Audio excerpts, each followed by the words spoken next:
안녕하세요, 특일남입니다. 오늘은 학습장애 마인드맵을 살펴보도록 하겠습니다. 학습장애, 여러분 엄청난 양 알고 계시죠? 그래서 학습장애는 부득이하게 마인드맵 2페이지로 제작된 점 양해 바랍니다. 한 페이지에 놓고자 해서 중요한 사항들을 다 뺄 수 없잖아요, 그죠?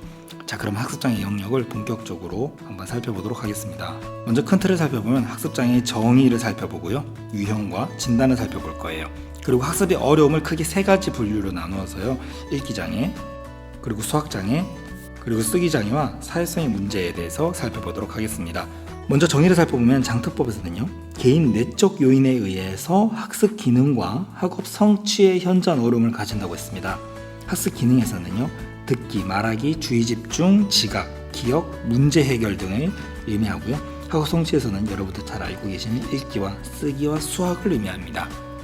키워드로서 이 내적 요인이라는 것, 그리고 학습 기능과 학업 성취를 나누어서 설명했다는 것, 이런 부분 체크해 주시기 바랍니다. 그리고 장특법과 더불어 NJCLD나 IDEA 등 학습장애에 대해서 아주 많은 정의들이 있습니다. 그렇다면 이런 정의들이 각자 다른 내용도 있겠지만 공통점도 있겠죠. 바로 이 공통적인 사항들을 눈여겨보셔야 합니다. 어떤 영역에 대해서 학원 강사님들이 있잖아요.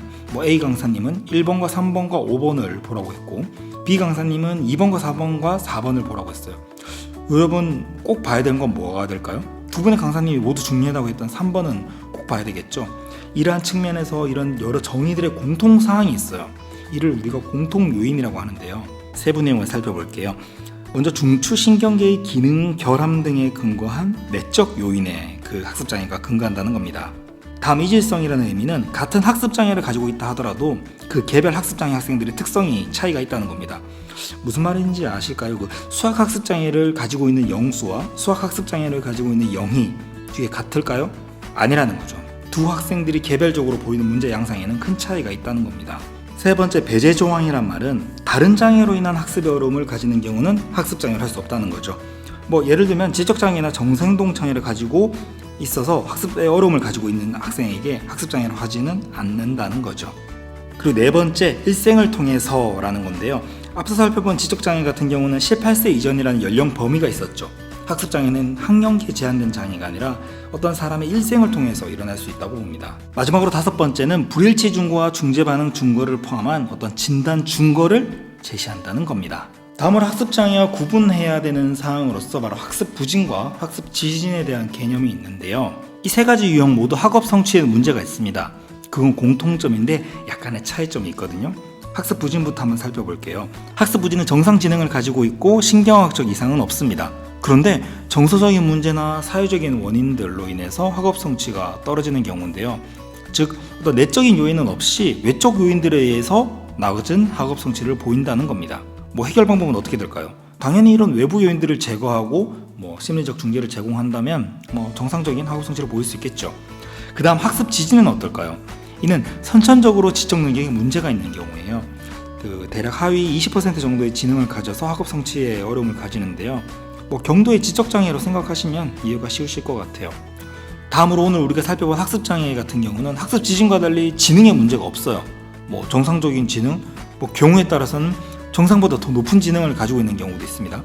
그리고 또 학습장애는 학습 부진하고도 다르게 정서적이나 사회적인 문제도 전혀 없어요. 그럼에도 불구하고 학업 성취도가 떨어지는 유형이라는 거죠. 앞서 살펴본 대로 요인이 어디에 있죠? 개인 내적인 요인, 중추신경계의 문제 등으로 야기된다고 본다는 거죠. 그렇게 어렵지 않죠? 암기보다는 이해를 통해서 학습장애를 보다 더 제대로 이해하실 수 있는 내용인 것 같습니다. 다음은 학습장애의 유형을 살펴보도록 하겠습니다. 정의가 다양했던 것처럼 유형을 나누는 건 역시 다양한데요, 저는 발달적 학습장애, 학업적 학습장애, 그리고 비언어성 학습장애로 구분해서 설명해드리고자 합니다. 먼저 사람이 발달을 하게 되죠. 어느 정도 발달에서도 낮은 단계의 발달이 있고 높은 발달 단계가 있고요. 그런 발달을 이루게 되면 사람은 이제 학습을 하게 됩니다. 그래서 이렇게 나누게 된 건데요, 발달적 학습장애로서 먼저 주의력, 기억, 지각, 이게 1차적인 문제고요. 그리고 2차적인 문제는 사고와 구어로 이렇게 이루어집니다. 이를 발달적 학습장애라고 보고요. 그리고 학업적 학습장애는 여러분도 잘 알고 계시는 읽기와 쓰기와 수학으로 나눌 수 있을 것 같습니다. 그럼 다음에 나오는 비언어성 학습장애는 무엇일까요? 비언어성 학습장애를 확실하게 알기 위해서는 두뇌에 대해서 간단하게 알고 계셔야 됩니다. 우리는 두뇌를 크게 두 가지로 나눌 수 있죠. 바로 자뇌와 우뇌인데요. 아시다시피 이는 단지 그 왼쪽과 오른쪽에 있다는 위치의 차이만 있는 것이 아니라 각자 맡은 역할도 다른데요. 자뇌는 논리적 사고와 순차적 사고와 같은 역할을 하게 됩니다. 이와 달리 우뇌는 직관적 사고와 동시적 사고를 맡고 있죠. 그리고 앞서 지적장애에서 간단하게 언급했었죠. 순차적 사고는 언어적 학습과 관련되고요. 동시적 사고는 시공간적 학습과 관련된다는 거. 여기서 시공간적 학습을 다른 용어로 우리 비언어적 학습이라고 할 수도 있을까요? 있겠죠, 그죠? 그래서 자뇌는 우리가 책상에 앉아서 하는 다양한 공부와 관련되어 있다고 볼 수 있을 것 같아요. 이와 달리 우뇌는 책상에서 공부가 아니에요. 어디? 운동장이나 체육관이나 미술이나 음악, 이런 예체능이라고 할 수 있겠죠. 이런 예체능의 공부와 그런 능력과 관련되어 있다고 볼 수 있겠죠. 그리고 여러분들 잘 알고 계시겠지만 자뇌는 어느 쪽 신체죠? 오른쪽 신체에 영향을 미치죠. 우뇌는 또 왼쪽 신체에 이렇게 영향을 미치잖아요. 그래서 그런가 봐요. 앞서 말씀드린 비언어적 능력 중에서 미술과 음악, 체육과 관련된 어떤 능력자들, 종사자들을 보면 은근히 왼손잡이가 많은 것 같더라고요. 제가 좋아하는 야구선수 이승엽 야구선수도 왼손잡이더라고요. 그죠? 어쨌든 다시 본론으로 들어오면 비언어성 학습장애는 어느 자반구에 어려움이 있을까요? 당연히 우반구에 어려움이 있겠죠. 따라서 읽기, 쓰기, 수학 등의 학습의 어려움을 가진 언어성 학습장애와 달리 비언어적인 영역의 문제를 가지게 되는 거죠. 일단 IQ 검사에서도 언어성 지수가 동작성 지수보다 높게 나옵니다. 당연하겠죠. 그리고 시공간 지각의 어려움을 보이겠고요. 이런 시공간적인 이런 지각의 어려움은 당연히 운동 기능에도 문제로 나타나겠죠. 더불어 사회성과 정서적인 문제도 가지고 있는데요. 이는 친구를 사귀는 문제와도 관련이 되겠죠. 이러한 특징들은 어떤 교육적 조치를 하면 좋을까 하는 것이 또 중요한 포인트가 되겠죠. 예를 들자면 여기 시공간 지각의 어려움이 있어요. 시공간적으로 지각하는데 어려움이 있다. 어떻게 교육을 조치해야 될까요? 예를 들어서 과제를 제시하는 경우에 그냥 엉망진창으로 많은 양을 한꺼번에 주면 될까요? 안 되겠죠. 그래서 과제를 세분화하고요. 순차적으로 체계적으로 제공해야 한다는 겁니다. 조치는 특징을 이해한다면 그다지 어렵지 않습니다. 특징 그리고 조치 반드시 확인하시기 바랍니다. 다음은 학습장애 진단에 대해서 살펴볼게요. 진단에 대한 내용이 은근 헷갈리거든요. 정확하게 알고 계셔야 됩니다. 크게 세 가지 유형의 진단 모델이 있습니다. 불일치 모델, 중재 반응 모델, 그리고 인지처리 과정 결합 모델인데요. 먼저 불일치 모델은 말 그대로 불일치하는 경우 학습장애다 이 말인 거죠. 무엇과 무엇의 불일치? 바로 능력과 성취의 불일치인 거죠. 쉽게 말해서 능력이 높은 학생이 성취도가 낮다면 학습장애다라고 보는 모델인 거죠. 쉽죠? 이는 다시 세 가지 유형으로 나뉩니다. 각각의 유형을 한번 살펴볼게요. 학년 수준 편차 공식은 실제 그 학생의 학년이 있겠죠. 실제 그 학생의 학년과 그리고 그 학생의 학업 성취 검사를 통해서 나오는 학년이 있는 거죠. 그러니까 학업 성취 검사를 하면 얘가 실제로는 4학년인데 학업 수준은 몇 학년이다 이런 식으로 나오겠죠. 이 둘의 차이가 있다면 학습장애로 판별된다 이런 거죠. 예를 들어서 실제 초등학교 4학년에 재학 중인 학생이 학업 성취도 검사, 바사 학업 성취도 검사 등을 딱 해보니까 얘가 초등학교 1학년 수준으로 나왔어요. 그럼 얘는 학습장애로 된다는 거죠. 엄청 간단하죠? 쉽잖아요, 그죠? 그런데 예상하셨겠지만 어떤 문제가 있죠? 바로 지능이 낮은 아이들 있죠? 얘들이 그냥 학습장애로 바로 판별이 돼버리는 겁니다. 지능이 낮으면 학습장애로 돼버리는 거죠. 물론 지능이 -2SD 이하로 막 낮아지고 사회적 기술도 함께 막 어렵다고 판단이 된다면 지적장애로 판별이 되겠지만 지능이 70에서 90 정도 되는 아이들이 그냥 바로 학습장애로 판별이 되어버린다는 거죠. 즉 과잉 판별이 된다는 거죠. 이러면 안 되겠죠. 그래서 다른 공식을 만들게 됩니다. 바로 표준점수 비교 공식인데요. 여기서는 실제 학년은 안 봅니다. 지금 몇 학년인 거는 안 중요하다는 거죠. 이 학생의 지능 지수와 학업 성취 점수 있잖아요. 이를 표준 점수로 변환해서 비교하게 됩니다. 다시 말하지만 능력과 성취의 불일치에서 이 능력에 해당하는 것이 지능 지수의 표준 점수고요. 성취에 해당하는 것이 학업 성취도 검사의 표준 점수입니다. 이 둘의 격차로 학습장애를 판별하겠다는 거죠. 어떤 문제가 있을까요? 크게 두 가지 문제가 발생하게 됩니다. 첫째는 통계학적으로 양극단의 점수가 가운데로 몰리게 되는 평균으로의 회귀 현상이 발생하게 되죠. 그리고 둘째는 과잉 및 과소 판별이 생기게 되는데요. 이 부분이 좀 어렵죠. 쉽게 말씀드릴게요. 지능이 높은 아이들은 어떻게 되죠? 지능이 높으니까 그의 능력이 높다고 보죠. 그럼 와 엄청 능력이 높으니까 학업 성취도도 높겠다 했는데 얘는 뭐 그렇게 학업 성취도는 평균적으로 나오면 얘는 학습 장애로 보는 겁니다. 반대로 지능이 낮은 아이들은 어떻게 돼요? 에이 너는 능력이 무조건 낮을 거야. 왜냐면 지능을 능력으로 보니까 낮다고 봐버리는 거죠. 그럼 얘는 학업 성취도가 좀 낮더라도 학습 장애로 판별이 될까요? 안 되겠죠. 능력을 낮다고 봤으니까. 그래서 과소 판별되는 거죠. 이해되시죠? 다음에 회귀 공식이 또 나오는데요. 이 회귀 공식은 앞에 살펴본 통계적 회귀 현상을 낮추기 위해서 도입한 방식인데 그 의도에 맞게 회귀 현상은 낮아졌어요. 그런데 문제가 너무 복잡하다는 문제점이 있습니다. 아무리 좋아도 너무 복잡하면 현장에서 많이 사용되기 어렵겠죠. 자, 이 세 가지 유형의 불일치 모델, 문제점이 몇 가지 있습니다. 세 가지가 있는데요. 첫째, 능력과 성취의 불일치에서 그 능력 있죠. 이 능력에 해당하는 것을 대상 학생의 지능으로 본다는 겁니다. 둘째, 조기 중재를 할 수 없다는 거예요. 그리고 셋째, 내적 요인으로 인한 학습의 어려움을 가지는 경우가 있을 것이고, 그리고 경험이 부족하거나 또 다른 그런 외적 요인으로 인한 학습의 어려움을 가지는 경우가 있을 텐데 이를 구별할 수가 없다는 거죠. 즉 학습 장애와 그리고 학습 부진을 구분하지 못한다는 거죠.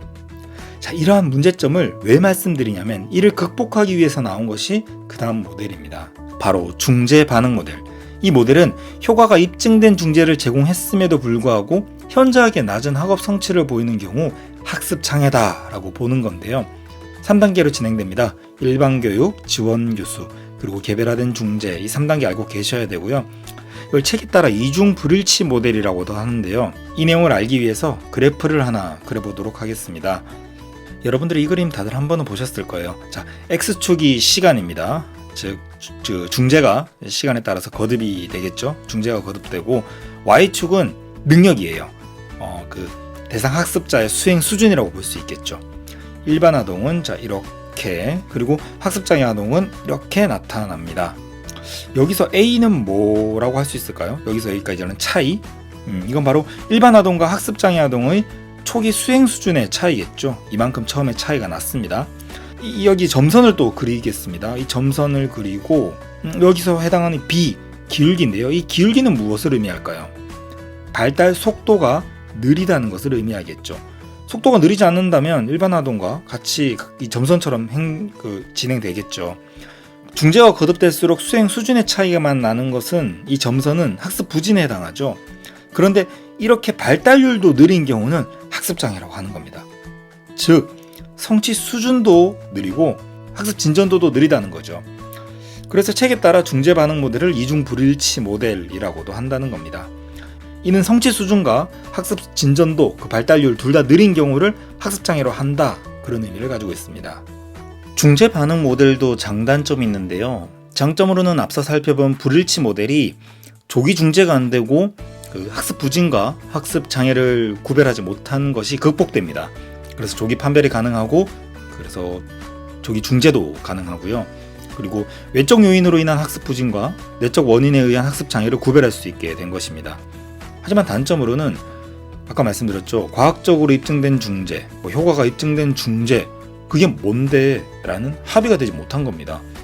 그리고 학습 장애를 정의하는 수많은 내용들에서 언급했었죠. CNS, 중추신경계에 기능장애가 있다라고 했는데 거기에 대한 정보가 전혀 없습니다. 그게 바로 단점인 거죠. 이러한 단점들 극복하기 위해서 다음에 살펴볼 인지처리 과정 결합 모델이 나왔습니다. 책에 따라 내재적 처리 과정 결합 모델이라고도 하는데요. 기본적으로 심리 처리 과정이나 또는 인지 처리 과정의 문제로 인해서 읽기, 쓰기, 수학 등의 어려움을 가지는 경우 학습장애로 본다라는 모델입니다. 이 모델의 장단점을 또 살펴볼게요. 앞서 살펴봤죠. 다른 모델들에 비해서 교육적인 중재 프로그램을 기획하는 데 도움이 된다는 장점이 있습니다. 어떤 문제가 있다는 거죠. 그 문제를 극복하기 위해서 중재를 탁 제시한다는 거죠. 좋은 것 같은데 아주 큰 단점이 하나 있어요. 아직 충분한 이론적 근거가 없다고 하네요. 너무 큰 단점이죠. 자, 지금까지 학습장애의 정의, 유형, 그리고 진단 모델을 살펴보았고요. 본격적으로 학습 영역별 어려움을 꼼꼼히 한번 살펴보도록 하겠습니다. 먼저 읽기 장애를 살펴보면 크게 5가지 영역이 중요합니다. 먼저 읽기 선수 기술로서 읽기를 함에 있어 우선적으로 갖춰야 될 기술이 무엇인가, 그리고 단어를 인지하는 것, 유창성에 대한 내용, 어휘를 어떻게 교수할 것인지, 마지막은 읽기의 최종 목표죠. 제시된 읽기 자료를 이해하기 위한 전략들을 살펴보고자 합니다. 읽기 선수 기술은 말 그대로 읽기 활동에 앞서 갖추어야 할 기술들이라고 할 수 있습니다. 문자 언어가 어떻게 사용되는지 아는 프린트 인식, 그리고 자음과 모음의 각각의 이름과 소리를 아는 능력인 자모 인식, 자음과 모음, 그리고 음운 인식은 말소리를 인식하는 능력인데요. 쉽게 말해 단어를 구성하는 소리들 있잖아요. 이들을 변별, 분리, 분절, 또 합성, 탈락, 대치 등을 할 수 있는 능력입니다.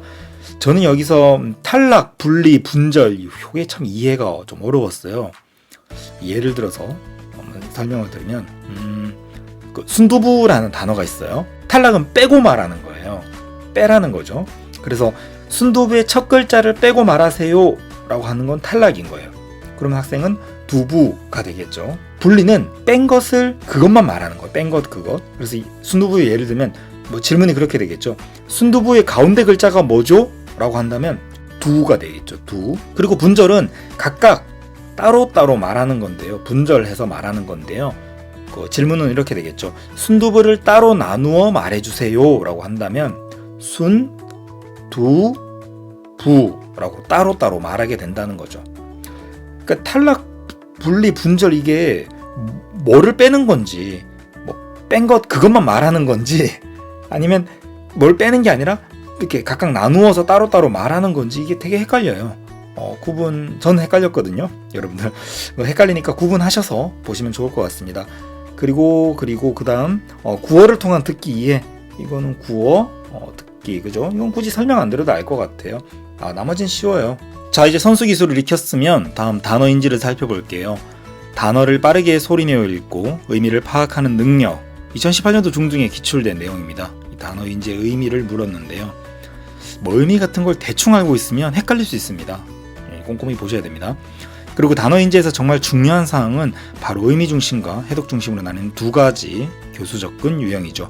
의미 중심, 해독 중심. 먼저 의미 중심 접근법은 다시 통언어적 접근과 언어 경험 접근법으로 나뉘는데요. 통언어적 접근부터 살펴보면 말 그대로 언어를 통으로 학습하는 거예요. 그 단어를 반복적으로 제시합니다. 그 단어의 시각적 형태를 기억하도록 하는 거예요. 듣기, 말하기, 읽기, 쓰기가 같이 발달하기 때문에 총체적 언어 교수라고도 하고요. 단어를 딱 보고 의미를 바로 안다고 해서 일견 단어 교수라고도 합니다. 의미 중심 접근법의 또 다른 유형, 바로 언어 경험 접근법이 있는데요. 이건 정말 많이 기출됐어요. 5단계가 있죠. 저는 토요일에 받아서 일요일에 단다라고 외웠는데요. 토, 받, 일, 단, 다 이렇게 각각의 내용들이 있죠. 단계별로 교사의 역할과 학생의 학습 사항까지 요건 진짜 세부적으로 알고 있어야 돼요. 예를 들면 그렇죠. 2단계 있죠. 2단계 받아쓰기 하는데 이게 무슨 받아쓰기냐는 거죠. 학생이 받아쓰느냐? 아닙니다. 교사가 받아씁니다. 교사가 뭘 받아쓰냐면 학생의 경험을 말하는 걸 받아쓰는데요. 이때도 디테일하게 교사가 받아쓰기 할 때 학생이 자존감이 상하지 않도록 학생의 경험을 막 이야기하잖아요. 그걸 그대로 기록한다는 거예요. 어렵겠죠. 깊게 나온다면. 또 3단계, 4단계에서 단어 학습 있잖아요. 이 단어 학습을 어떤 단어를 학습한다는 건지 물어볼 수도 있어요. 이게 강론에 나오는데 3가지 유형이거든요. 새로운 단어, 어려운 단어, 그리고 학생이 배우고 싶은 단어, 이 3가지까지. 이렇게 아주 디테일한 사항까지 이거는 진짜 알고 있어야 될 것 같아요. 5단계 정도는 이미 많이 나왔기 때문에 깊게 나올 수 있을 것 같아요. 더불어 언어 경험 접근법의 장단점, 여기 간단하게 적혀있죠. 살펴볼까요? 장점은 뭘까요? 그렇죠. 학습 자료가 어디서 왔죠? 학생들의 경험에서 왔잖아요. 그죠? 그러니까 학생들이 내적 동기가 높을까요? 어마어마하게 높겠죠. 자기 이야기니까요. 하지만 단점도 있어요. 학생들의 경험에 따라 이렇게 수업을 하게 되는 거죠. 체계적인 언어 교수가 될까요? 힘들겠죠. 비체계적일 수밖에 없습니다. 그리고 학습 과정뿐만 아니라 평가도 또 비체계적일 수밖에 없겠죠. 그리고 수준이 낮은 중도 중복 장애 학생들에게 적용할 수 있을까요?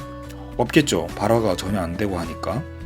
강론에 이런 단점들만 말한 게 아니라 어떤 단점에 보완하는 방법까지 2가지가 나와 있었는데요. 생태학적 목록과 포트폴리오를 활용하라 라고 했습니다. 아무래도 그 체계적인 학습 자료를 생태학적 목록으로 구성하겠다가 포트폴리오 같은 경우는 좀 지속적인 평가가 가능하겠죠. 뭐 이런 것들 어려운 사항은 아니니까 여러분들 뭐 단점을 딱 보게 되면 이 단점을 극복할 수 있는 구체적인 방안들까지 보는 그런 습관이 있으면 좋을 것 같습니다. 다음으로 살펴볼 사항은 해독 중심 교수 접근인데요. 먼저 의문 분석 접근법은요. 여러분 그 파닉스 교수법 아시죠? 바로 그 내용입니다. 낮자와 그 낮자의 소리 대응 관계를 활용해서 단어 학습을 한다는 건데요. 뒤에 그 쓰기 장애 철자 교수에도 나오거든요. 그때 파닉스 교수법은 다시 자세히 설명해 드릴게요. 다음 해독 중심 접근법의 또 다른 유형으로서 언어학적 접근은 의문 분석 접근법과 다르게 그 낮자음을 지도하지 않아요. 단어 전체를 그 해독 단위로 설정한다는 거죠. 그 많이들 사용하는 예시죠. 예를 통해 보시면 수리, 무리, 구리, 부리처럼 그 반복적으로 제시되는 동일 의문 부분과 그 다른 의문 부분을 이렇게 파악하도록 하는 거죠. 여기 뭐 시음, 미음, 기역, 비읍 같은 경우는 같은데 나머지는 다르다는 거. 다음으로 유창성, 먼저 3요소 아시고 계셔야 됩니다. 정확도, 속도, 표현력, 요것도 기출됐었죠. 오류 유형들은 여기 지면의 제한으로 제가 그냥 간단하게 적기만 했습니다. 뭐 여기 대치 있잖아요. 대치 내에서도 뭐 의미 대치, 무의미 대치, 형식, 형태소 대치 등 뭐 세부 사항들이 되게 많아요. 이 김혜아 교수님의 세부 예시들 저는 전부 봤거든요. 여러분들도 한번 보셔야 될 것 같습니다. 그리고 유창성의 교수법으로서 반복 읽기와 신경학적 각인 교수법이 있다는 것, 그리고 읽기장애 유창성, 그리고 읽기 유창성 교수를 하는 경우의 고려사항들이 있는데요. 예를 들면 그 18년도 중등 기출 사항이죠. 그 소리를 내어서 읽도록 해요, 학생이.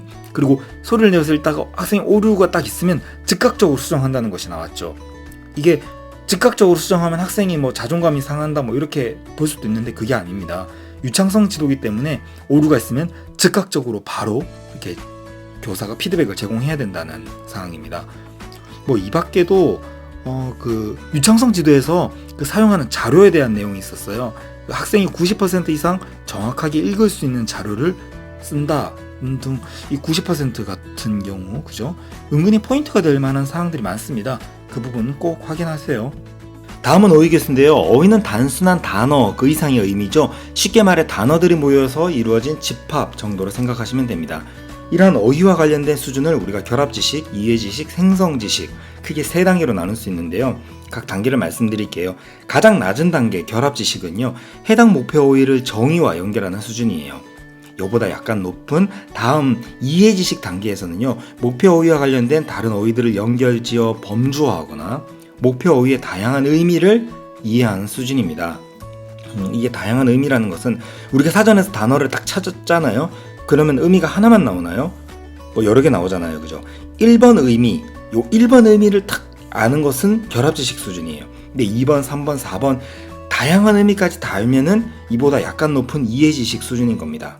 이해되시죠? 그리고 마지막 가장 높은 단계인 생성지식은 여러 상황에 맞게 어휘를 적용하고 그 비슷한 어휘들을 구분도 하고 다양한 그런 어휘들의 범주를 이해하는 수준입니다. 가장 높은 단계답죠, 그죠? 이러한 어휘지식 수준에 따라서 교수법들이 같을까요? 다르겠죠. 이게 굉장히 중요합니다. 우선 결합지식부터 살펴볼게요. 사전적 정의는 말 그대로 그 목표 어휘의 사전적 의미를 찾는 겁니다. 쉽죠, 그죠? 다음 핵심어 전략은 키워드 전략이라고도 하는데요. 여기서 키워드는 두 가지 조건이 있습니다. 첫째, 학생이 이미 알고 있는 단어라는 거. 둘째, 목표 어휘와 청각적인 유사성을 가진다는 겁니다.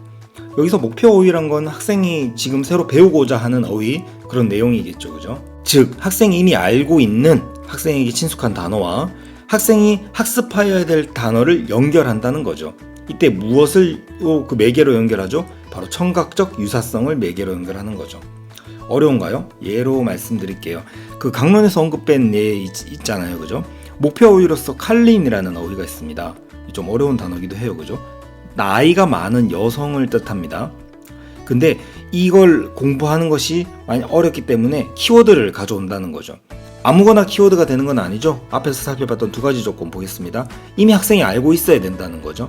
좀 쉬운 단어일 것 같아요. 그리고 칼린이란 단어와 이 청각적인 유사성을 가져야 된다는 거죠. 바로 카입니다. 카. 이 카라는 단어를 활용해서 칼린을 학습한다는 거죠. 여기에 그 시각적 심상화를 추가할 수도 있거든요. 추가할 수도 있는 거예요, 그죠? 나이든 여성이 자동차를 운전하는 시각적 이미지를 떠올려서 학습한다는 게 가능하다는 거죠. 근데 여기서 제가 할 수도 있다고 했잖아요. 그죠? 시각적 이미지는 첨가할 수도 있는 거지 필수적인 사항은 아니에요. 핵심어법에서 시각적 이미지를 써야 된다, 반드시 써야 된다는 건 아닙니다.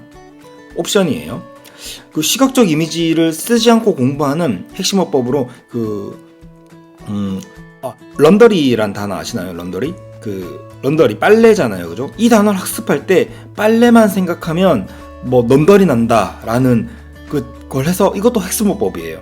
근데 여기서는 시각적 이미지를 활용하진 않았잖아요. 그죠? 할 수도 있고 안 할 수도 있다는 겁니다. 다음으로 패거드 전략은 말두고 전략이라고도 하는데요. 이 전략도 학생에게 친숙한 정보를 가지고 친숙하지 않은 정보를 학습하는 거예요. 학생에게 친숙한 정보로서 순차적인 정보를 활용한다는 것이 이 패거드 전략의 키워드인데요. 1, 2, 3 학생에게 친숙한 그런 순차적인 정보 있죠. 이 새로운 정보로 배우고자 하는 내용은 이 1, 2, 3에 각각 연결지어서 1은 번, 빵의 번 있잖아요. 그죠? 2는 shoes 이런 식으로 학습한다는 거죠. 예를 한 가지 더 드린다면 여러분들 좀 어려워하는 뉴턴 제1법칙 있잖아요. 그죠? 많이 어렵죠? 이 관성의 법칙 아시죠? 이때 숫자 1이었던 번을 빵 번과 관련지어 이렇게 버립니다. 그래서 멈춰있는 빵은 계속 정지에 있으려 한다. 숫자 1 하면 번을 생각하고 번 하면 뉴턴 제1의 법칙을 이렇게 생각한다. 이렇게 공부하는 것이 바로 패거드 전략입니다. 그러니까 핵심어 전략이나 패거드 전략이나 둘 다 친숙한 걸 통해서 친숙하지 않은 걸 공부하는 내용인데요. 핵심어 전략은 친숙하지 않은 목표의 학습에 학생에게 친숙한 그리고 청각적인 유사성을 가진 것을 활용하는 것이고, 패거드 전략은 친숙하지 않은 목표이나 그런 내용을 공부하는 데 있어서 학생들이 순서, 숫자 이거는 외우기 쉽잖아요. 그죠? 이것과 관련시켜서 학습한다는 거죠. 역시 이 학생들이 순서, 잘 알고 있는 순서와 숫자는 학생이 새로 배우고자 하는 내용과 역시 청각적 유사성은 가지고 있습니다. 이해되시나요? 좀 어려운 내용이기 때문에 반드시 이 내용은 구분하셔야 됩니다. 이 구분하는 내용이 기출되기도 했어요. 그리고 문자 전략은 크게 두 문자법과 어구 만들기로 나뉘는데요. 우리도 공부할 때 많이 쓰는 전략입니다. 머리 글자라고도 하는 두 문자법은 다시 또 두 가지로 나뉘어져요. 축소형이냐 정교형이냐. 축소형은 아무런 의미 없이 그냥 첫 글자만 딴 건데요. 간제 확전이 바로 그 예가 되겠죠. 그리고 정교형은 첫 글자를 따서 어떤 단어를 만들었는데 그 단어가 어떤 의미를 지니는 경우입니다. 그리고 어구 만들기는 영어로 어크로틱스인데 단어들의 첫 글자를 모아서 단어가 아니라 어구를 만들어 외우는 거예요. 기출된 어구가 있죠. 활로 방어한 장군, 그 문제 기억나시나요? 그리고 컴퓨터 보조교수를 활용해서 어휘학습을 하는 것, 이것도 결합지식에 해당한다는 거 알아두세요. 다음으로 이해지식 단계의 교수법으로 의미지도는 17년 초등에 기출된 건데요. 순서로는 우선 목표 어휘를 중심으로 관련된 어휘들을 열거합니다. 그리고 열거된 어휘들을 범주화하겠죠. 그 각 범주에 명칭을 부여하는 교수법입니다. 키워드는 열거, 범주화, 명칭인 거겠죠. 다음으로 개념 다이어그램은 어떤 개념적 특성이 있죠? 그 개념이 반드시 가지는 사항, 그 가끔 나타내는 것, 그리고 절대 나타내지 않는 사항, 그리고 그 개념의 예와 그리고 예에 해당하지 않는 것을 비교함으로써 그 목표 개념을 확실하게 이해하는 교수법입니다. 다음으로 개념 지도는요, 목표 어휘의 정의, 그리고 그 예가 아닌 것으로 구성된 그래픽 조직자 중에 하나인데요. 예를 들면 이런 거죠. 반도를 우리가 공부를 한다면 정의로서 삼면이 바다인 육지라고 정의를 하고요. 예로서 한국과 이탈리아, 그리고 예가 아닌 것으로 뭐가 있을까요? 중국과 일본 이렇게 얘기했죠. 이렇게 공부하는 것이 바로 개념 지도입니다. 그리고 다음 개념도는 관련 있는 개념들이 어떤 관련성을 가지는지 시각적으로 표현하는 거예요. 예를 들면 어떤 기관의 조직도 아시나요? 상하이 관계를 알 수 있는 거잖아요. 사장, 이렇게 무슨 부서의 부장, 그 다음 차장, 과장 이런 식으로 뭔가 이렇게 나온다는 거죠. 다음 개념 비교표는 개념들 간의 공통점과 차이점을 시각적으로 이렇게 비교하게 해주는 것이고, 또 개념 연결도는 새로운 개념과 기존에 알고 있는 것을 연결도니까 연결하는 거예요.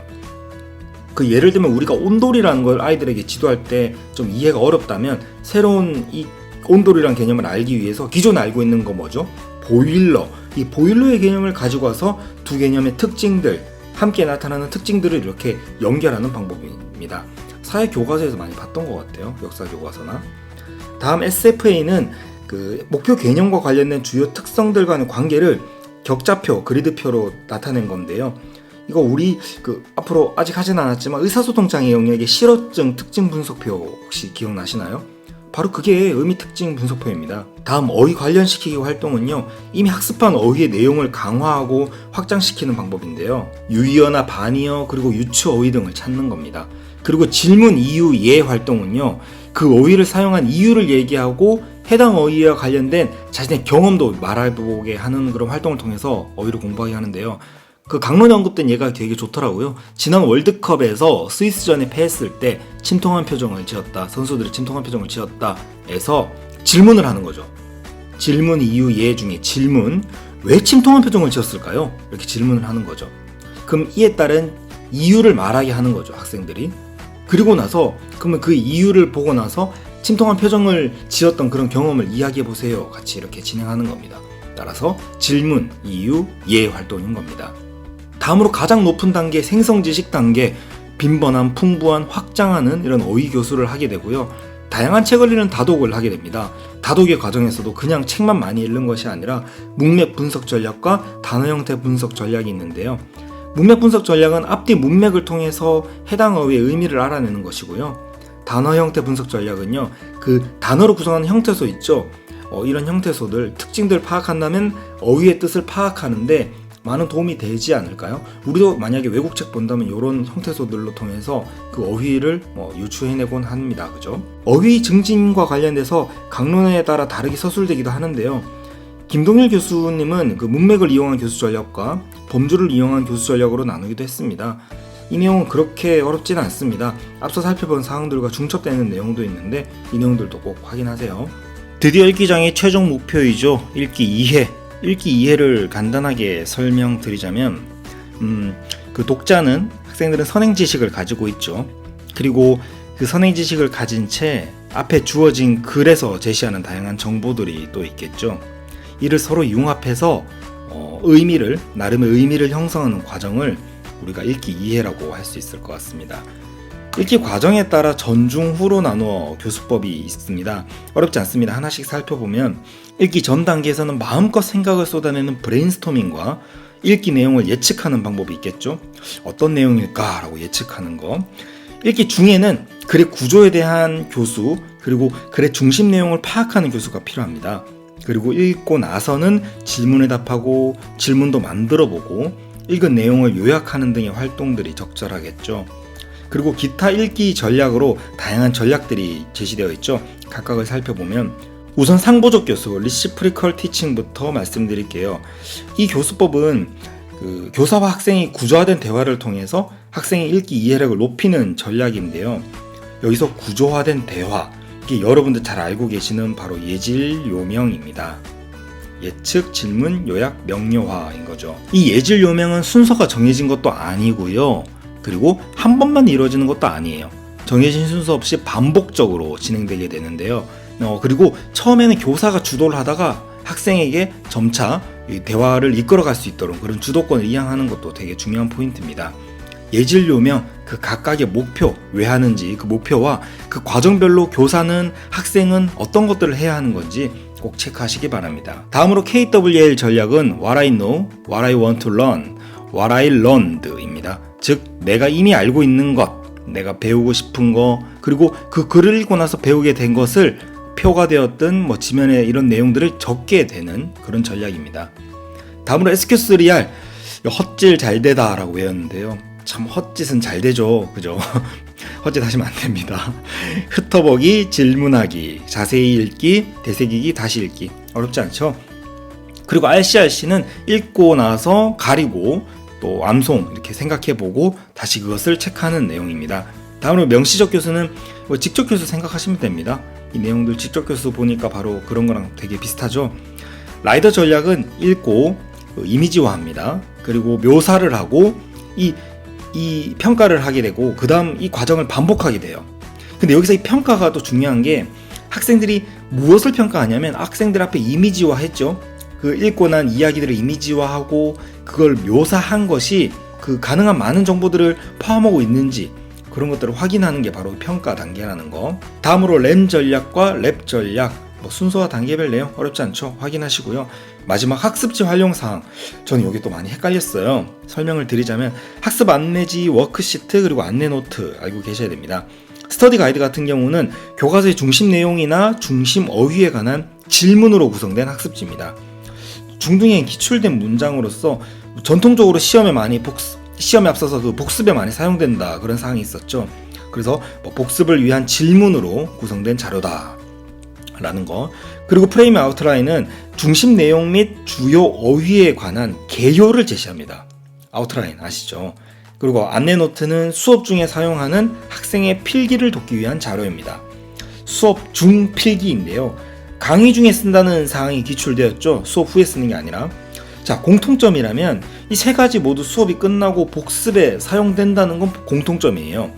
하지만 각각의 포인트로서 복습을 위한 질문인지, 그리고 그 개요를 짠 건지, 그리고 수업 중 학생의 필기를 하는 것에 포커스를 둔 건지 그걸 구분하셔야 될 것 같습니다. 야, 이제 읽기 영역이 끝났네요. 거의 읽기 영역만으로도 한 장애 영역 같이 많습니다. 다음으로 빨리 수학장애를 넘어가 보도록 하겠습니다. 수학장애를 보이는 대표적인 오류 유형은 이렇게 크게 4가지가 있습니다. 다 오류긴 한데요. 각각 어떤 건지 구분하셔야 되는데요. 연산 방법의 오류라면 더하기를 해야 하는 걸 빼기를 하는 경우에 해당하고요. 계산 과정 오류라면 단순한 계산의 오류입니다. 아주 단순한 오류죠. 무작위 응답은 쉽게 아시겠죠? 아무렇게나 답해버리는 오류. 그리고 마지막 결함이 있는 연산은 다른 용어로 연산 과정의 오류라고도 하는데요. 다소 복잡한 연산 과정에서 오류로서 예를 들면 자리값이나 받아올림 등의 오류예요. 앞서 계산 과정의 오류가 아주 단순한 오류였던 것과 비교하면 복잡하다는 거죠. 다음 수학학습 장애가 나타나는 다양한 유형을 한번 살펴볼게요. 우선 수 감각에서 수에 대한 개념을 지도하는 과정으로서 CSA 과정으로 하죠. 구체물, 반구체물, 그리고 추상적인 자료를 활용해서 학습의 순서를 가져온다는 거. 다음 4층 연산 역시 어떤 단계에 따라 지도를 해야 한다는 거 체크하시고요. 다음 문장제 문제, 이건 좀 중요한데요. 해결을 위해서 필요한 어떤 그 요구되는 3가지 능력이 있다는 거죠. 우선 제시된 문제를 읽고 이해해야 되겠죠. 문장제 문제. 읽고 나면 그 내용을 기반으로 수식을 세울 수 있어야 합니다. 마지막으로 그 수식을 오류 없이 연산을 할 수 있어야 되겠죠. 이런 문장제 문제를 지도하는 교수법으로는요, 문제상의 특정한 단어들 있잖아요. 그런 단어들의 적절한 연산을 연계해서 문제를 해결하는 그런 핵심어 전략이라는 게 있고요. 그리고 전략 교수는 문제 해결 절차에 대한 명시적 교수를 의미합니다. 인지 전략이나 자기 조절 등 초인지 전략 교수 등을 포함하는 교수인데요. 얼마 전에 기출된 사항 중에 여러분 그 solve it이라는 거 기억나시나요? 그 자기 교수법에 사용한 초인지 전략이라고 해서 기출이 되었죠. 아실 거예요. 그리고 다음 표상 교수는 그렇게 어려운 내용은 아닌데요. 덧셈과 뺄셈이 적용되는 문장제 문제와 곱셈과 나눗셈이 적용되는 문장제 문제 각각의 문항 유형을 그림과 함께 체크를 해놓으시면 좋을 것 같아요. 김하 교수님 책에 아주 잘 되어 있습니다.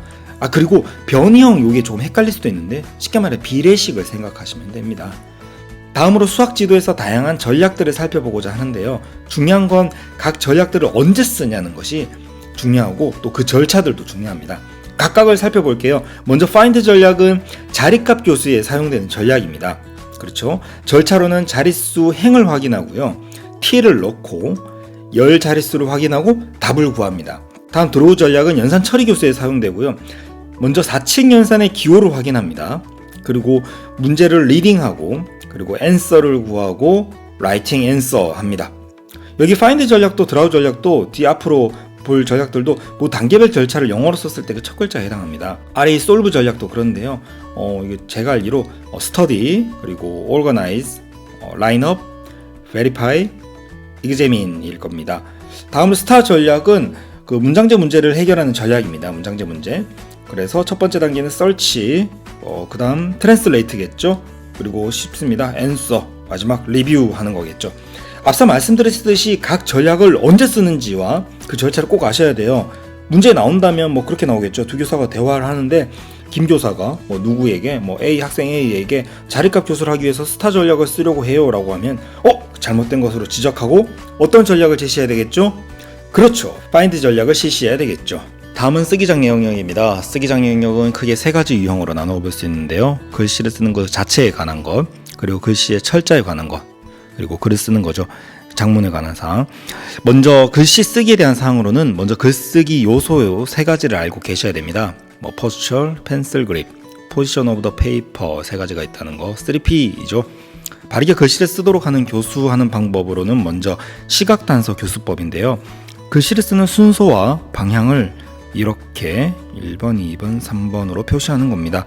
예를 보시니까 쉽게 아시겠죠? 다음 기억인출 교수법은 먼저 글씨를 주의 깊게 살펴보도록 해요. 보고 나서 가림판으로 글씨를 가려요. 글자를 가리고 가려진 상태에서 글자를 기억해서 한번 백지에 써보도록 하는 겁니다. 그런데 이 가리고 나서 글씨를 기억해서 써내는 시간을 점차 늘려나가는 거죠. 난이도를 높여나간다고 생각하시면 되겠습니다. 처음에는 1초였는데 3초, 5초, 7초 후에 기억해서 쓰도록 하는 거죠. 이를 지속적인 시간 지연법이라고도 하죠.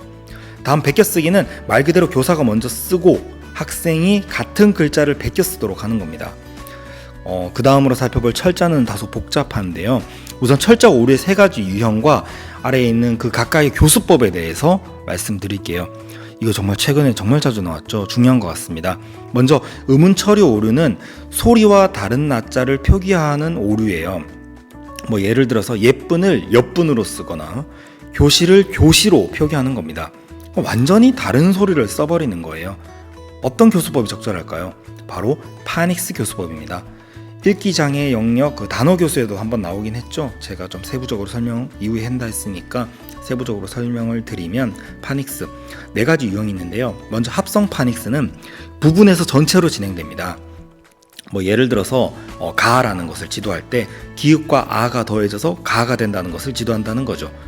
이렇게 구체적인 소리값을 지도하게 되는 거죠. 가, 아 이렇게 구체적인 소리값. 명확하게 각각의 소리값을 지도하기 때문에 책에 따라 이를 명시적 파닉스라고도 하는데요. 이와 달리 분석 파닉스는 전체에서 부분으로 진행됩니다. 구체적인 소리값은 지도하지 않습니다. 이것도 예를 들면 앞에 살펴본 가 있잖아요. 가를 지도할 때 대상 학생이 알고 있는 단어를 쓰는데요. 가방, 가죽, 가지 이런 단어들에서 그 첫 글자가 바로 네가 알고 있는 그 가야 라고 지도하는 형태입니다. 다음 유추 파닉스는 미용이라는 단어와 하다라는 단어를 알고 있는 학생에게 사용하다라는 것을 제시하는 겁니다. 그리고 인베디드 파닉스에서 인베디드는 삽입하다, 끼워 넣다 이런 의미잖아요. 총체적 읽기를 하면서 중간에 이런 파닉스 교수를 삽입하는 형태를 의미합니다. 파닉스 교수법 4가지 유형 꼭 기억하세요. 다음 오류 유형으로서 표기 처리 오류. 소리 나는 대로 표기하지 않는 단어를 정확하게 쓰지 못하는 오류예요. 즉 음운 변동이 적용되는 단어 있잖아요. 그 철자를 잘못 표기한다는 거예요. 우리 한글 같은 경우는 음운 변동 되게 많은데 그러니까 한글에서 그 표기 처리 오류가 많다라고 볼 수 있을 것 같아요. 예를 살펴볼게요. 얘들이 참 중요합니다. 첫째, 그 소리는 같은데 다른 낮자로 대치하는 경우로 예를 여기 적혀 있죠. 부엌을 부엌으로 쓰는 경우죠. 그리고 단어 전체 또는 일부분을 소리 나는 대로 표기하는 경우도 있는데요. 깊이를 깊이로 쓰거나 만약을 만약으로 쓴다는 거죠. 그래서 이게 단어 전체를 잘못 표기한 거고 요거는 일부분을 잘못 표기한 걸로 볼 수 있을 것 같아요. 그리고 발음상 구분이 안 되는 글자의 오류로서 외국을 외국으로 쓰는 것이 그 예가 되겠죠. 이런 예시를 보고 이것이 표기 처리 오류다 내용을 알고 있어야 될 것 같습니다. 그럼 앞서 살펴본 음운 처리 오류와 뭐가 다른지 궁금하시죠? 음운 처리 오류는 음운 변동이 적용되지 않는 단어입니다. 근데 표기 처리 오류는 음운 변동이 적용되는 단어라는 오류의 차이점이 있습니다. 따라서 표기 처리 오류는 어떤 중재를 해야 될까요? 이런 음운 변동 규칙을 지도해야겠죠. 음운 변동 규칙별로 단어를 정리해서 학습할 수 있도록 해야 되겠습니다. 다음 형태 처리 오류를 알기 위해서는 우선 이 형태소를 알고 계셔야 됩니다. 왜냐하면 이 형태소에 대한 지식 부족으로 나타나는 오류이기 때문입니다. 자, 형태소 한번 정리해 볼게요. 형태소는 뭐죠? 바로 의미를 가진 최소 단위를 의미하는데요. 이러한 형태소를 분류해 보겠습니다. 형태소는 먼저 의미의 허실, 의미가 있다 없다와 자립의 유무에 따라서 나뉘는데요. 의미의 허실은 실질 형태소와 또 형식 형태소, 또 그리고 자립 유무는 자립 형태소와 의존 형태소 이렇게 나뉘는데요. 그럼 실질 형태소부터 살펴보면 실제적인 의미를 가지는 겁니다. 형식 형태소는 실질적인 의미가 없어요. 그냥 문법적인 의미만 가지는 거예요. 조사나 어미 등이 여기 해당하겠죠. 여러분, 어간과 어미의 개념 아시나요? 예를 들어서 우리 간다를 쓴다고 예를 들게요. 간다라는 단어에서 간다를 어간과 어미를 한번 나누어 볼게요. 가와 니은다로 나눌 수 있습니다. 가는 불변이죠. 어떤 경우에도 변하지 않습니다. 그런데 니은다는 변합니다. 그죠? 갔다 또는 갈 것이다 등으로 변하여 사용될 수 있다는 거죠. 여기서 가는 실질적인 의미가 있나요? 없나요?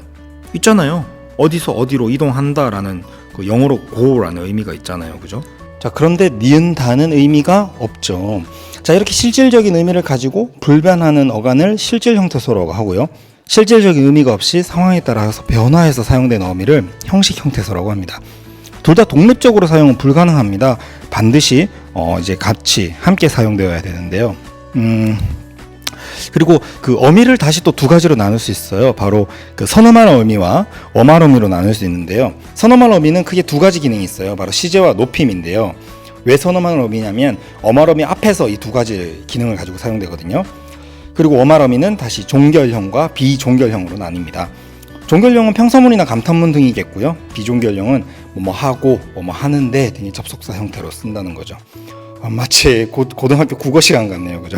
형태소로 이야기하다 보니까 꽤 깊게 들어갔는데 여러분 형태처리 오류를 이해하는 데 있어서 이런 내용들은 알고 계셔야 됩니다. 자, 예시를 통해서 살펴볼게요.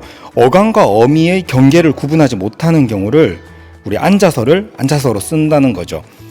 이 안 밑에 받침인 니은 지읒이 어간이고 아서가 어미잖아요. 그죠? 틀리게 쓴 거죠? 그런데 안자서를 안자서, 그러니까 니은 지읒까지는 썼는데 이렇게 하는 경우는 뭐가 될까요? 이는 어간과 어미에 대한 이해 부족보다는 음운 변동상의 오류이겠죠. 따라서 이는 위에 살펴본 표기처리 오류에 해당합니다. 다시요. 안자서를 쓰는 오류가 나오지만 비슷한 오류 같지만 이것은 하나는 형태처리 오류고 하나는 표기처리 오류라는 거 알고 계셔야 됩니다. 다음 예시 어미 변환 오류로서 죽음을 쓸 때 어미를 음이 아닌 은으로 표기하는 경우가 이에 해당하고요. 다음 시제 선어만 어미 오류로서 빛났다를 써야 되는데 빛난다라고 쓰는 경우, 그리고 동음이에요. 여러분 잘 아시죠? 이에 대한 오류는 반드시를 반드시 이렇게 쓰는 경우라는 거죠. 이런 형태처리 오류의 경우는 교수적 접근을 어떻게 해야 될까요? 너무 쉽죠? 앞에서 살펴보았던 어간과 어미 그리고 시제와 동음이에 대한 체계적인 교수를 실시해야 됩니다. 그리고 기타 교수법으로서 먼저 자기교정법, 15년도 중등이었나요? 기출되었죠? 그렇게 어려운 내용은 아니었습니다. 글을 본 것을 가리고요. 기억해서 써라고 하고 쓴 것을 가린 것을 펼쳐서 다시 비교해 본다는 거죠. 그리고 지속적인 시간 지연법이나 목표 단어 반복 쓰기 같은 교수법들이 있다는 거 알고 계세요. 자, 드디어 쓰기장의 최종 목표이죠. 바로 장문입니다. 여러 장문과 관련된 교수법들이 중요합니다. 하나씩 살펴보도록 할게요. 먼저 쓰기 과정적 접근 5단계가 중요하고요. 그 단계별 교사가 어떤 역할을 하는지 알고 계셔야 됩니다. 5단계 알고 계시고요. 다음 자기조절 전략 교수와 글의 구조에 대한 교수가 있죠. 또 미스 수 전략이 있는데 이 3단계로 이루어져 있다는 거. 단 스탑 앤 리스트 전략, 잠깐 멈춰서 글의 목적을 생각해 봅니다. 그리고 자신의 생각을 나열해보고 그 아이디어들을 순서대로 배열하는 겁니다. 그리고 C 스페이스는 캐릭터, 그러니까 등장인물, 환경, 문제, 행동, 그리고 결과, 감정을 살펴보는 전략인 거죠. 다음 디펜스 전략은 좀 중요해 보이는데요. 각 단계를 살펴보도록 할게요. 첫 번째 단계에서는 목표와 주제를 결정하겠죠. 두 번째 단계, 주요 아이디어와 세부 사항을 예상하고요. 그다음 세 번째, figure the best order, 제일 어떤 순서를, 최고의 순서를 정하는 겁니다. 주요 아이디어와 세부 사항의 순서를 정하게 되고요. express the theme in the first sentence, 첫 문장에서 주제를 밝히고요. narrate the theme and support, 주요 주제와 뒷받침 사실을 이렇게 기술하게 되겠죠. 그리고 drive home the message in the last sentence, 마지막 문장에 그 메시지, 그 더 메시지라면 그 주제겠죠. 주제를 다시 서술한다는 거죠. 여기서 저도 이 드라이브 홈이라는 용어가 좀 어려웠는데 이 내용이 의미를 이해시키다, 충분히 서술한다, 그런 의미를 가지고 있더라고요. 그러니까 마지막 문장에서 주제를 다시 한 번 더 서술한다는 의미겠죠. 그리고 searching for the error correct, 그리고 마지막 단계에서는 에러를 찾아서 수정한다입니다. 순서와 각 단계별 내용 분명하게 알고 계시면 좋을 것 같아요. 중간 단계 하나가 탁 누락시켜 놓고 어떻게 해야 되는가, 교사의 활동들을 정확하게 내용을 기입해야 되는 거 충분히 나올 수 있을 것 같아요. 자, 이제 학습장의 마지막 사항으로 사회성입니다. 먼저 사회성의 개념을 한번 살펴보시고요. 사회성과 관련해서 구분하셔야 되는 개념이 있습니다. 바로 사회적 기술, 사회적 인지, 사회적 능력입니다. 꽤 오래전에 한번 기출됐던 내용인데요. 사회적 기술은 사회적 관계에서 나타내는 구체적인 행동이에요. 직접 관찰이 되는 건데요. 언어, 인지, 정서, 운동 능력이 통합적으로 구성이 된다는 거. 그리고 사회적 인지는 사회적인 상황, 사회적 정보를 파악하는 건데요. 그리고 사회적 능력은 가장 상위 수준의 능력이라는 거. 자, 이러한 사회성을 평가하는 방법으로는 사회적 거리추정법, 또래지명법, 또래평정법이 있는데요. 각각을 살펴볼게요. 사회적 거리추정법은 특정 한 명을 정해요. 그 한 명을 그 학급의 모든 구성원들이 평가를 합니다. 그리고 또래지명법은 특정 상황을 제시해요. 그리고 그에 해당하는 사람의 순위를 알아보는 건데요.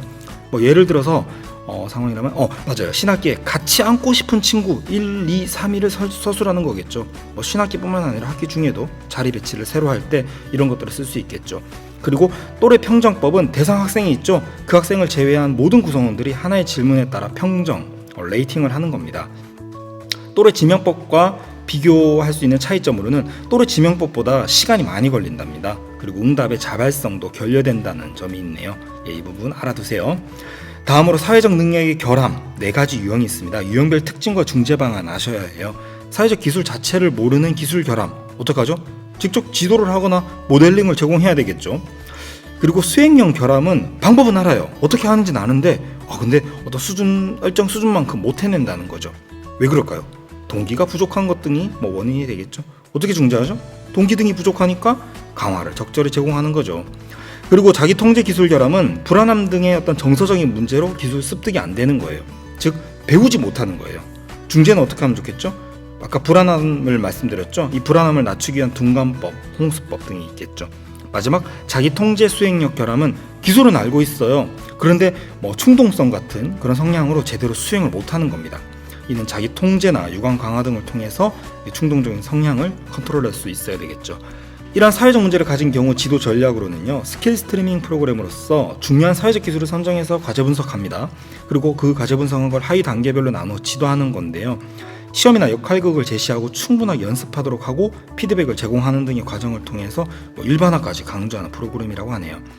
다음 상황 맥락 중재는 이건 기출되는 내용이죠. 패스트 전략과 슬램 전략이 있는데 각각 살펴볼게요.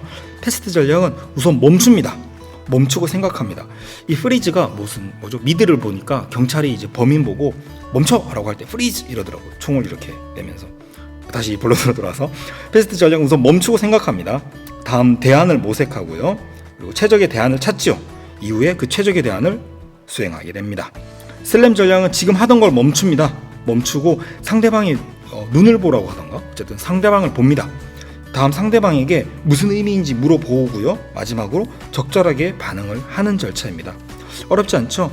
그리고 어셉트와 에셋 사회적 기술 프로그램이 있다는 것도 알아두시면 좋을 것 같습니다. 학습장이 정말 길었네요. 너무나도 많은 내용들이 또 너무나도 중요한 내용들이 있다 보니까 제가 좀 말이 좀 빨랐던 것 같아요. 마인드맵도 2장으로 제작되고 말이죠. 어쨌든 여러분 항상 몸 건강 유의하시고요. 오늘 하루도 좋은 하루 되시고요. 이상 특수교육 읽어주는 남자였습니다. 감사합니다.